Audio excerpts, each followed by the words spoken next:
Hello साथियों, नमस्कार। आपका वाई वन स्टडी पॉइंट में स्वागत करता हूं। जैसा कि साथियों आपको पता ही है, जो हमारा रेलवे ग्रुप डी और एनटीपीसी का परीक्षा होने वाला है, उन्हीं को हम लोग साइंस का क्वेश्चन कराते हैं, जो कि आपको डेली प्रैक्टिस सेट कराते हैं।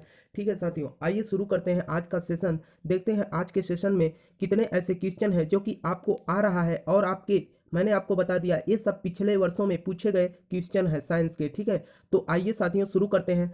क्लास को शुरू करने से पहले मैं आपको एक कथन बता दूं, जो कि मोटिवेशनल क्विज होता है हमारा डेली। तो देखिए क्या कर रहे हैं। मुश्किलों से भाग जाना आसान होता है, मुश्किलों से भाग जाना आसान होता है। हर पहलू जिंदगी का इम्तहान होता है, हर पहलू जिंदगी का इम्तहान होता है। डरने वाले को मिलता नहीं कुछ, डरने वाले को मिलता नहीं कुछ जिंदगी में। लड़ने वाले के कदमों में जहान होता है, लड़ने वाले के कदमों में जहान होता है। तो साथियों समझ रहे हैं ना, कहने का मतलब आपके जीवन में कितना भी कठिनाई है, उस कठिनाई को लड़ने से आपके अंदर जो प्रतिभा होगी वही आपको विकास के रास्ते पे ले जाएगी। तो साथियों आइए शुरू करते हैं आज का सेशन। आज का सेशन क्या कह रहा है, देखिए। इससे पहले मैंने आपको प्रैक्टिस सेट नंबर 22 करा दिया है, ठीक है। और उस प्रैक्टिस सेट में हमने 20 क्वेश्चन का जो है चर्चा किया, और आपके जो प्रीवियस ईयर में पूछे गए क्वेश्चंस हैं उन्हीं को हमने यहाँ पर कराया हुआ है, ठीक है। तो साथियों आइए शुरू करते हैं आज का सेशन। आज का सेशन देखिए क्या कह रहा है। पहला क्वेश्चन है आपका, सार्वत्रिक गुरुत्वाकर्षण नियम का प्रस्तुतकर्ता कौन है। सार्वत्रिक गुरुत्वाकर्षण नियम का प्रस्तुतकर्ता कौन है, ये आपको बताना है। देखिए पहला क्या कर रहा है, केपलर, और दूसरा कर रहा है गैलीलियो, तीसरा कर रहा है न्यूटन, चौथा कर रहा है कोपरनिकस। तो साथियों आपको इसमें बताना है कि इसमें राइट आंसर क्या होगा। आपको पता भी होगा क्योंकि ये क्वेश्चन बहुत बार आपके परीक्षा में पूछा जा चुका है, ठीक है साथियों। तो बताइए क्या होगा। अगर आपको क्वेश्चन आ रहा हो तो आप जरूर कमेंट करके बताइए, जिससे कि आपको पता चलता रहेगा कि हाँ इतने क्वेश्चन में हम इतना अवेरेजन क्वेश्चन कर पा रहे हैं, ठीक है। तो बताइए, अगर हम बात करें सार्वत्रिक गुरुत्वाकर्षण नियम का, ठीक है, तो कौन दिया था, न्यूटन ने। ठीक, कौन, न्यूटन ने दिया था, ठीक है। आपका राइट आंसर क्या हो जाएगा, इसमें सी हो जाएगा। आइए अगला क्वेश्चन देखते हैं। अगला क्या कर रखा है, कह रहा है कि किसी पिंड का भार होता है तो किसके कारण होता है, ये आपको बताना है। देखिए पहला क्या कर रखा है, कह रहा है पृथ्वी पर सभी स्थानों पर एक समान होता है, पृथ्वी पर सभी स्थानों पर एक समान होता है। और दूसरा कह रहा है ध्रुवों पर अधिकतम होता है, और तीसरा कह रहा है विषुवत रेखा पर अधिकतम होता है। चौथा का रखा है कि मैदानों की अपेक्षा पहाड़ों पर अधिकतम होता है। तो देखिए अगर हम पृथ्वी किसी भी पिंड की बात करें, और वो क्या, पिंड की भार की बात करें, तो हम आपको बता दें जो आपका ध्रुव होता है, ठीक, विषुवत रेखा पर क्या होता है, कम होता है, ठीक। लेकिन ध्रुव जो होता है आपका, ध्रुवों पर जो है किसी भी पिंड का भार जो है अधिकतम होता है, ठीक है। तो आपको ऑप्शन कौन सा दिख रहा है, बी, ठीक। ध्रुवों पर क्या होगा, भार अधिकतम होता है। तो आपका राइट आंसर इसमें क्या हो जाएगा, बी हो जाएगा, ठीक है। आइए अगला क्वेश्चन देखते हैं। अगला क्वेश्चन क्या है, अगला कह रहा है कि किसी पिंड का वेग दुगना हो जाए। कहने का मतलब यह पूछ रखा है कि किसी पिंड का वेग जब दुगना हो जाए तो होगा। जो आपके ऑप्शन दिए हैं इसमें आपको बताना है उनका क्या प्रभाव पड़ेगा इन पर। देखिए पहला क्या कह रखा है कि उसका त्वरण दुगना होगा, और दूसरा कह रहा है कि उसका संवेग दुगना होगा, तीसरा कह रहा है उसकी गतिज ऊर्जा दुगनी होगी, और क्या कर रखा है, उसकी स्थितिज ऊर्जा दुगनी होगी। अगर हम बात करें, आपको पता होगा कि अगर हम संवेग की फार्मूले की बात करें, संवेग बराबर क्या होता है, यम भी होता है ना। अगर हम गतिज ऊर्जा की बात करें तो क्या होगा, गतिज ऊर्जा बराबर होता है 1/2 एम भी स्क्वायर होता है ना। तो अगर हम देखते हैं, अगर हम भी का मान यहाँ पर रखें तो भी का 2 गुना होगा, यानी ये तो क्या हो जाएगा आपका 2 गुना, यानी 4 गुना हो जाएगा, है ना। तो हमारे यहाँ पर देखिए हमको केवल और केवल यह पूछ रखा है, सभी ऑप्शन में देखिए केवल और केवल 2 गुना होगा ये पूछ रखा है। तो अगर हम देखें संवेग बराबर क्या होता है, द्रव्यमान गुणित क्या, वेग होता है ना। तो अगर हम वेग को यहाँ पर दुगुना करते हैं तो हमारा संवेग भी क्या होगा, 2 गुना हो जाएगा। तो आपका राइट आंसर इसमें क्या हो जाएगा, बी हो जाएगा, है ना। तो आगे देखते हैं। अगर आपको ये क्वेश्चंस लग रहा हो कि हाँ सही हो रहा है और प्रैक्टिस सेट कराया जा रहा है, तो मेहनत किया जा रहा है ना, तो आप प्लीज क्लास को लाइक करिएगा। अगर आप चैनल पे नए हैं तो चैनल को सब्सक्राइब कर लें, ताकि आपको हमारे क्लास की नोटिफिकेशन बराबर मिलता रहे, ठीक। आइए देखते हैं अगला।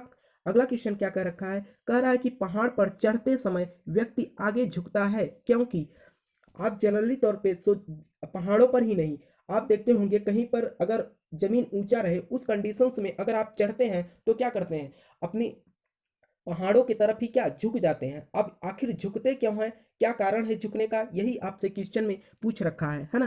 कह रहा है कि फिसलन ना फिसलन फिसल न जाए, कहने का मतलब वो आदमी फिसल न जाए, है ना। और दूसरा कह रखा है कि चाल बढ़ जाए या तेजी से चल सके, चाल बढ़ जाए या तेजी से चल सके।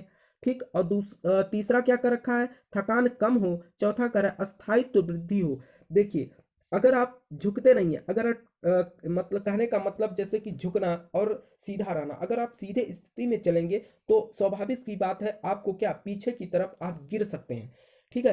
वो ऊंची सतह होने के कारण क्या हम अपने बॉडी के स्थायित्व को वृद्धि करते हैं या स्थिरता को, है ना, स्थिरता को हम मेंटेन करते हैं या स्थिरता को बरकरार रखने के लिए क्या करते हैं, हम झुकते हैं। ठीक है, क्या झुकते हैं। तो आपका इस ऑप्शन में देखिए क्या राइट आंसर हो जाएगा, ये राइट आंसर आपका हो जाएगा अस्थायित्व में वृद्धि। ठीक, हम अपने स्थिरता में क्या करते हैं, वृद्धि लाते हैं। अगर स्थिरता में वृद्धि ना लाएंगे तो हम सुचारू रूप से ऊपर नहीं चढ़ पाएंगे, है ना।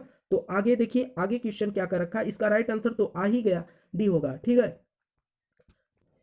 देखिए पांचवा क्वेश्चन आपका क्या कर रखा है, कह रहा कि नदी में तैरता जलयान जब समुद्र में जाता है तो यह उस पर क्या प्रभाव पड़ता है। जैसा कि आप जानते हैं कि नदी और समुद्र में अंतर होता है। नदी जो होता है आपका कम गहरा होता है, लेकिन समुद्र जो होता है अधिक गहरा होता है ना। तो ये पूछ रखा है कि जैसे कि नदी में जलयान पर क्या निर्भर करता है और समुद्र में उतरने पर जलयान पर क्या प्रभाव पड़ता है। तो आपके चार ऑप्शन दिख रहे हैं, चारों ऑप्शनों में से आपको राइट आंसर चूज करना है। ठीक है, तो बताइए इसमें राइट आंसर क्या हो जाएगा। देखिए पहला का रखा है कि थोड़ा सा ऊपर उठ जाता है, और दूसरा का रखा है कि थोड़ा सा नीचे डूब जाता है, और चौथा तीसरा क्या कर रखा है, एक स्तर पर बना रहता है ना। चौथा क्या कर रखा है, जलयान के निर्मित पदार्थ के अनुसार थोड़ा सा और डूब या उठ जाता है। तो देखिए पदार्थ पर डिपेंड नहीं करता। ठीक है, अगर हम देखेंगे क्या गहराई पर डिपेंड करता है ना, गहराई पर डिपेंड करता है। तो अगर ज्यादा गहरा रहता है तो क्या वह प्रभाव पड़ता है उस जलयान पर। ठीक है, तो इसमें आपका अगर राइट आंसर क्या हो जाएगा, देखिए क्या हो जाएगा, अगर हम बात करें वह क्या होगा, थोड़ा सा ऊपर उठ जाता है या उठा हुआ प्रतीत होता है। ठीक है, आपका राइट आंसर क्या हो जाएगा, इसमें ए नंबर हो जाएगा, थोड़ा सा ऊपर उठ जाता है। आगे देखते हैं, आगे क्वेश्चन क्या कर रखा है। आगे कह रखा है कि वायुमंडलीय दाब को मापने के लिए आवश्यक यंत्र है। वायुमंडलीय दाब को मापने के लिए आवश्यक यंत्र है।